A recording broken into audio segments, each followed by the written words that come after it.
Okay, getting started with my sports edit here. You can see that I have Journey's Don't Stop Believin' audio track in my main storyline, which is the dark gray area of your project window. And I do this because my audio is my driving force for my highlight video.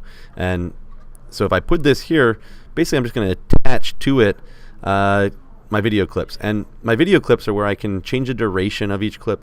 I can also change what content is playing in each clip and try and time it up and sync it with the audio, which you really can't move around. You can't change the beat of the audio and do all that stuff, at least not very easily. So what I've done here is I've come up to my event window, and I'm going to filter this out so that way I have just my favorited clips. So now the clips that are listed here are just the favorited portions. You can see the green highlight on the top. So hopefully you've gone through and filtered your media already in Final Cut Pro. And what I've started to do, and I've grabbed a few of my first few clips here and started to drag them down into my project window. So I got the team breaking a huddle, going out to start the game. I have the opening kickoff return for a touchdown, followed by the kicker warming up to kick the extra point, and then the extra point actually being kicked, and then some cheerleaders at the end. Now, with these clips, and I've already produced a video for this part, I've also tagged this audio with a few beat markers, and that's a very simple tapping of the letter M while the music's playing, and you're just tapping to the beat or the key lyrics. Again, I have a separate YouTube video on how to mark your audio. So my audio is already marked. So what I want to do here is I want to zoom in, and I'm just hitting the Apple Plus with my cursor in here and zooming in on this portion of my project. And what I'd like to talk about is how you get the most impact-driven and audio, like synced up with your audio when it comes to editing your video clips. So I've brought down just the highlighted portions, and I've dropped them into my project.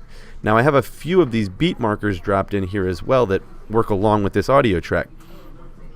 In this case, so we break the huddle, and guys are running out in the field, and I want to make sure that I'm transitioning at a point where the audio says, okay, there's a beat happening here, and so my transitions tend to make sense. So we're breaking the huddle, run out.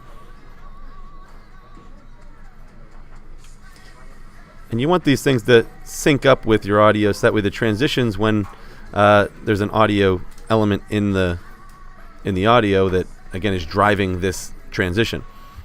A few things that you can also do with this is once the content is laid down and the transitions are modified to meet one of the anchor points. So again, I could move this back and slide my clips forward and back. Once I've found my transitions and they fall on top of my beat markers, now I may want to clean up some of my video that's in the clip. So this got shortened a little bit, and what actually happens at the end of my clip, I'm seeing a little bit too much here at the end of my clip. What I'm actually able to see coming back and forth, I can actually see this ball fall all the way to the ground, and that's more content than I want to see at the end of my clip, and it loses the impact of that clip. So what I can do is grab the trim tool and click and drag this clip so that way the ending piece of this clip is when the ball actually impacts the net. And that's where I want the clip to end. So what I can do is ensure that by sliding that clip left or right, that's the most powerful edit point, is that action, that point where the ball hit the net is a great point to transition to my next clip. As you can see, it went right into him actually kicking the field goal on the field. I can do the same thing with my cheerleaders high kicking.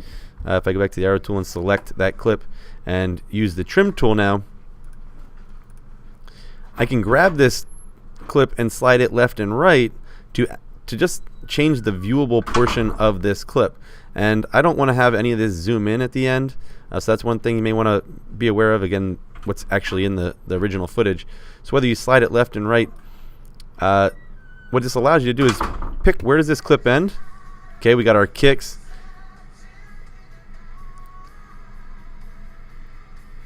and we're out before that zooming actually took place in this original clip. So I like this footage. The kicks are nice. If the kicks didn't line up with the music, or I felt didn't, I could grab it and slide it a frame or two left or right, so that way it would fall on the beat of the music as well.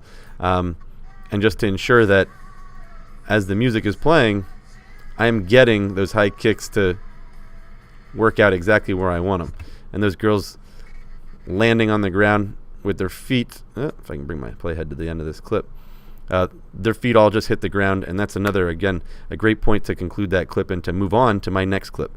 So this is the way to make sure you're editing with impact, transition on beats, end your clip, the video portion of your clip, on action. So again, the girls, their feet all hitting the ground was a great place to end here.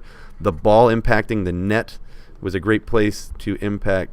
If I go back, I go to the end of this clip.